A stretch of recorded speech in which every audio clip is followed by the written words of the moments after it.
बलूचिस्तान और सिंध के मुख्तलिफ इलाकों में मूसलाधार बारिशें। कोयटा, दालबदी, डेरा लैयार और ओस्ता मोहम्मद में बारिशों के बाद कई इलाकों में सैलाबी सूरत हाल।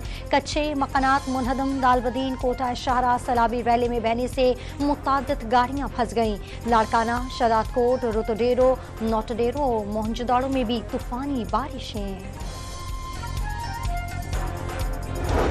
महकमा मौसमियात ने 13 और 14 मार्च मुल्क के मुख्तलिफ हिस्सों में आंधी, झड़प और जालाबारी और गरज चमक के साथ तेज बारिशों की पेशगोई कर दी। सैलाबी सूरत हाल और नदी नालों में तोक़यानी की वार्निंग। बाले खैबर पख्तूनख्वा, मरी, गलियात, कश्मीर, गिलगित बल्तिस्तान में मूसलाधार बारिश के बाइस लैंड स्लाइडिंग का खदशा।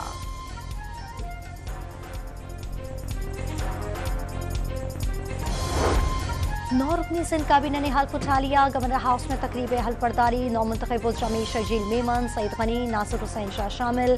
सरदार शाह, अजरा अफजल, मोहम्मद बख्श महर, ज़िया लंजार और जाम खान शोरो ने भी हल्फ उठा लिया। और अडियाला जेल को दहशतगर्दों की जानिब से निशाना बनाने का खतरा। अडियाला जेल में बानी PTI समेत दीगर कैदियों से मुलाकातों पर 2 हफ्तों की पाबंदी का नोटिफिकेशन जारी। अडियाला जेल के बाहर मीडिया कवरेज भी ममनुआ करार।